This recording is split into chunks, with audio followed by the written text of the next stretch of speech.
They don't know about the agricultural practices that Maggie and Saskia talked about this morning as farmers. We can use new digital technology to reach them, to share our messages. What are we doing to really get that across? They feel responsible for making a difference, and they want to volunteer. Key point at the bottom. 83% trust a company more if it is socially or environmentally responsible. They want you to be authentic. And I would suggest that new technologies will enable you to get that message across far more conveniently, far more inexpensively than you ever could before. So how do we connect? I don't expect you to see all the detail in this, but this was Pepsi's, this was the way Pepsi went to reach consumers in the Super Bowl last year. Instead of spending millions of dollars on traditional Super Bowl ads, they invested some of that money to support socially responsible campaigns. And using Facebook and Twitter, as well as the web, they created a list of various socially responsible campaigns by different advocacy organizations. They went out to many of their consumers and they said, come to this page and tell us which is your favorite program. Some of these had absolutely nothing to do with Pepsi and its products. Absolutely nothing. But what Pepsi did is they gained their trust not by advertising the products, but by the company's responsibility and the company's commitment, to social responsibility. And they have seen an increase in sales amongst this age group. They connected to the digital natives in a very profound way and increased their sales by doing it. They met the natives on their own turf because the natives have a sense of social responsibility and want to make a difference. They want to connect and create this community. Ford did a similar thing in selling a car. Invited feedback from young consumers and middle-aged consumers about fashion trends. Asked them what they thought about it. Nothing to do with the car itself, but about fashion trends. Gave the natives the opportunity for personal expression, decision-making through social community, through online community. And they were not marketing targets, they were participants in the process. I love this one. Jones Soda. Anybody here ever heard of this? Lovely. They sell it in Thomas Ducks. What can you tell me about it, Tony? It's about 47 varieties. It's unique taste. Only just recently started to stock. It's got wonderful variety, wonderful taste, and wonderful names. Wonderful taste and wonderful names. And you know what in the States? 80% of their sales are online. And you can customize your product, get your own brand, pick your own graphics, even pick a name, and it gets delivered to you. How about that for changing the model of going to the consumer through retail? What can we in the produce industry do about that? Interesting. These young folks want to be marketed with. They want to co-create, they want to collaborate, they want to be part of an online community. We have to imagine what this is going to mean to our marketing 5 to 10 years from now.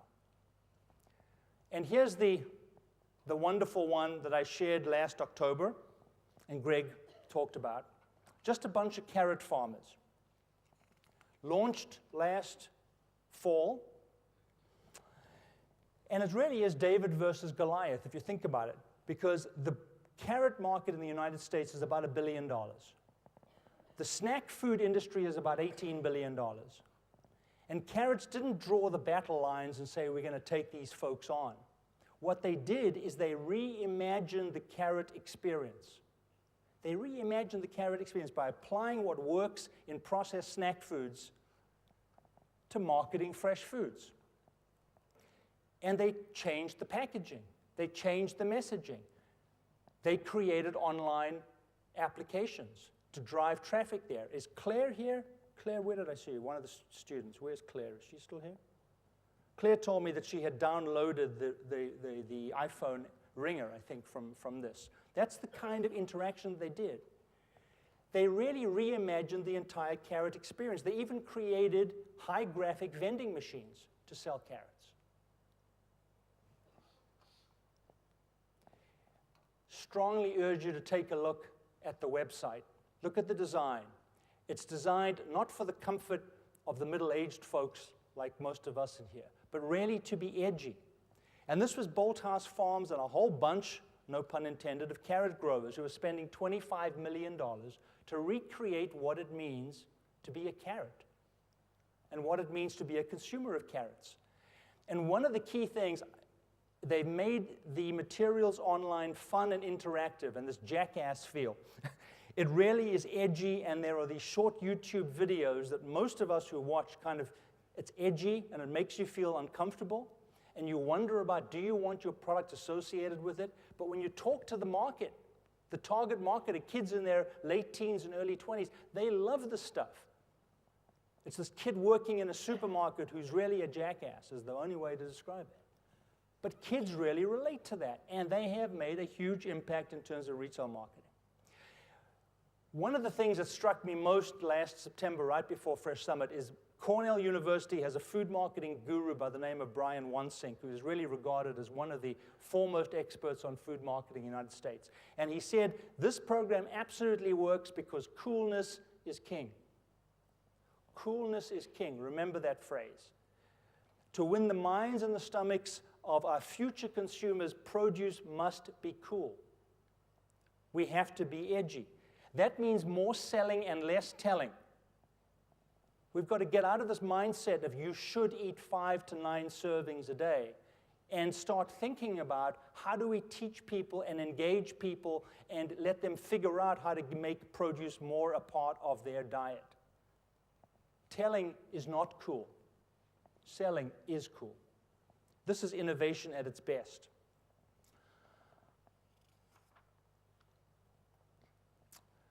A desk. We all have to fill desks, really with people who are the essence of what makes great companies. And I loved Simon George's comment yesterday, but it really starts with people and culture.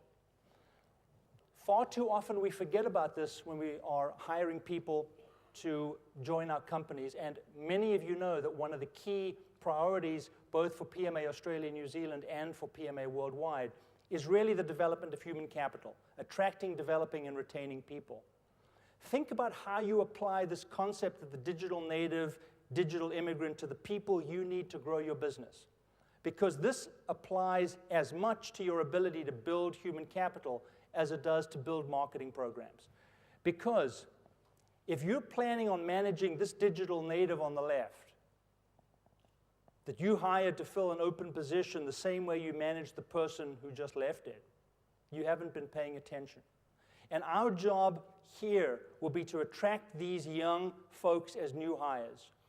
In the United States, there are already about 5 million of this generation in the workforce. We have a few of them of our own, including one young man who came to us through the Career Pathways program. And it's one of the many services offered by the Foundation for Industry Talent. I urge you to take advantage of the work that's being done here in this country and New Zealand in terms of attracting young people and making us as employers more sensitive to how we need to change our own workplace to fit the demands that they are going to place on us for a very different lifestyle. We are not known for being a hotbed of technological innovation in HR or IT. At least not yet, but I think this is going to change.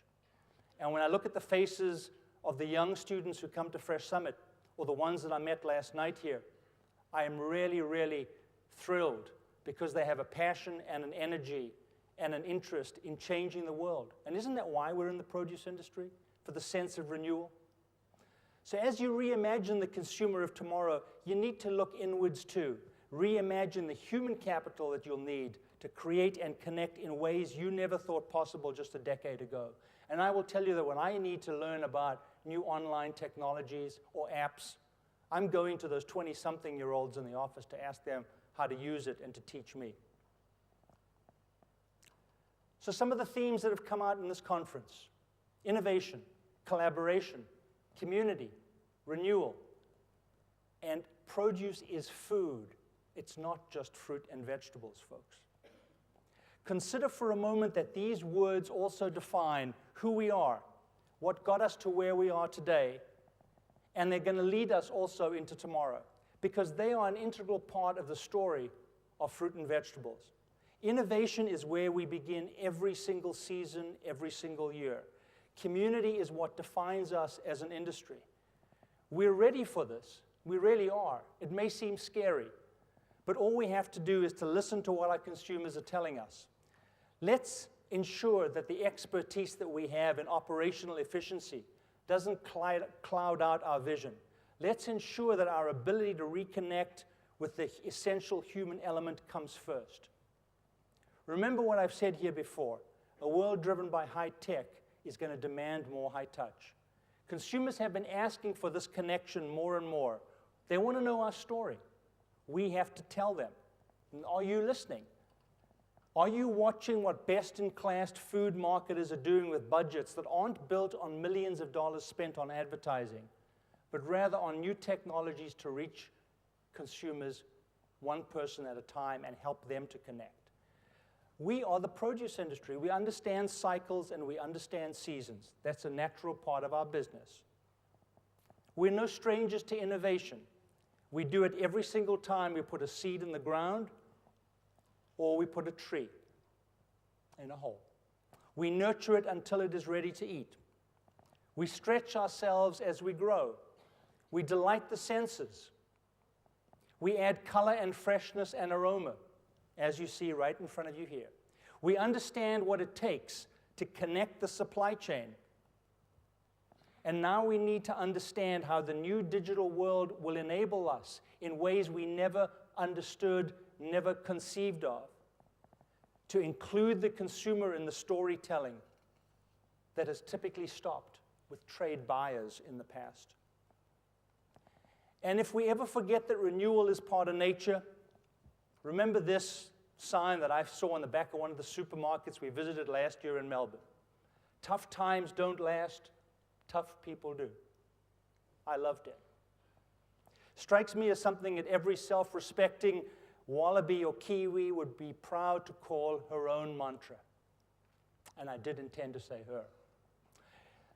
Thank you, folks, for your commitment, your passion, your perseverance, and your support, and thank you for the chance to make another fresh connection. I want to thank our partners, the Australian Chamber and AFCO, for bringing together the best and the brightest. That means you, folks. The best and the brightest. The leaders who will shape our future, who will build produce and consumption in ways that we never thought were possible before. It can be done. You have the power, you have the connections, you have the resources of PMA, and you have one another. Because together, everybody in this room is much smarter than any one of us. And that's another technology lesson for another day. It's also the power of associations. So I wish you all a wonderful year of renewal, a year of prosperity, a year of joy in marketing food, because that's what you do. So learn to connect with the consumers of tomorrow. Enjoy the rest of the day with your colleagues on the show floor. I hope to see you at another PMA event, either here or in Monterey at the Food Service Conference or Fresh Summit in Atlanta. Thank you very much for this opportunity.